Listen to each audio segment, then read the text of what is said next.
जय श्री कृष्णा। आइए सुनते हैं जीवित पुत्रिका व्रत कथा। हिंदू धर्म में पति और संतान की लंबी आयु के लिए कई व्रत किए जाते हैं। इन्हीं में से एक है जीवित पुत्रिका व्रत। इस व्रत का विशेष महत्व है। हर साल अश्विन माह के कृष्ण पक्ष की अष्टमी तिथि को जीवित पुत्रिका व्रत रखा जाता है। इस व्रत को जीवित पुत्रिका व्रत के अलावा जीवित पुत्रिका, जीतिया, जीवतिया और जीवतिया व्रत के नाम से भी जाना जाता है।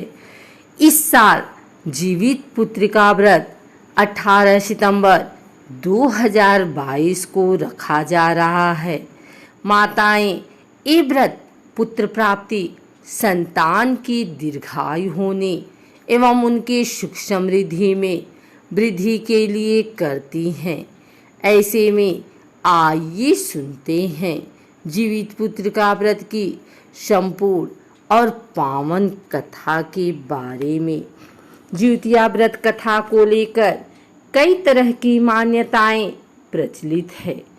पौराणिक मान्यता की माने तो इस पर्व का महत्व महाभारत काल से भी जुड़ा हुआ है। कहा जाता है कि महाभारत युद्ध के दौरान अश्वत्थामा अपने पिता गुरु द्रोणाचार्य की मृत्यु का बदला लेने के लिए पांडवों के शिविर में घुस गया था, जहां अश्वत्थामा ने शिविर में सो रहे 5 लोगों को पांडव समझकर मार दिया। लेकिन अश्वत्थामा ने गलती से द्रौपदी की 5 संतानों को मार दिया था। ऐसी जघन्य अपराध के बाद अर्जुन ने अश्वत्थामा को बंदी बना लिया और उसके माथे से उसकी दिव्य मणि निकाल ली। अश्वत्थामा ने अपने अपमान का बदला लेने के लिए अभिमन्यु की पत्नी उत्तरा के गर्भ में पल रहे बच्चे को मारने का प्रयास किया, जिसके लिए उसने ब्रह्मशास्त्र का आवाहन कर उसकी दिशा को उत्तरा के गर्भ की ओर मोड़ दिया। तब भगवान श्री कृष्ण ने उत्तरा की अजन्मी संतान और धनुर्धर अर्जुन के पौत्र की रक्षा की। जिस दिन ये घटना घटी उस दिन अश्विन माह के कृष्ण पक्ष की अष्टमी तिथि थी और तभी से इस दिन पर जीतिया अर्थात जीवित पुत्रिका व्रत रखा जाने का शुभारंभ हुआ।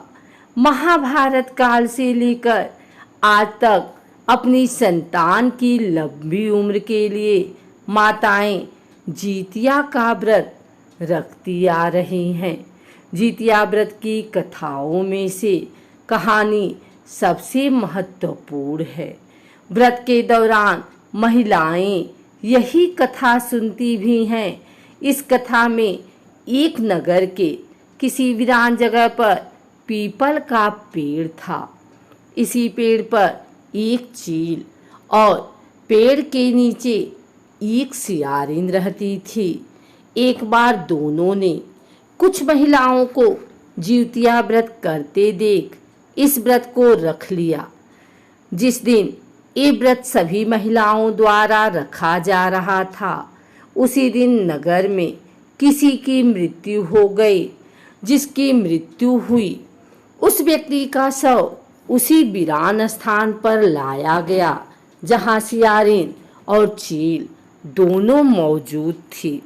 सियारिन शव को देखकर व्रत की बात भूल गई और उसने मांस खा लिया। वही चील ने पूरे मन से व्रत किया और अगले दिन पारण किया। व्रत के प्रभाव से दोनों ही अगले जन्म में कन्याओं के रूप में जन्मी। एक का नाम अहिरावती था तो दूसरी का कपूरावती। पूर्ण निष्ठा से व्रत संपन्न करने वाली चील जो अगले जन्म में अहिरावती बनी उसे राज्य की राजनी बनने का सौभाग्य प्राप्त तो नहीं हुआ।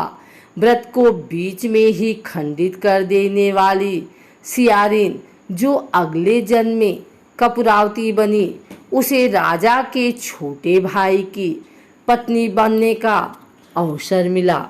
अहिरावती चील ने 7 बच्चों को जन्म दिया, लेकिन कपूरावती के बच्चे जन्म लेते ही मर जाते थे। यह व्रत मध्य में तोड़ देने का दुष्प्रभाव था, जो अगले जन्म में कपूरावती भुगत रही थी। किंतु इस बात का भान भी नहीं था। बहन की फलती फूलती संतान देख कपूरावती जल भुन गई और उसने 7 बच्चों के सिर कटवाकर घड़ों में बंद कर दिए और अपनी बहन के पास भिजवा दिए। उस दिन बड़ी बहन जिउतिया का व्रत कर रही थी।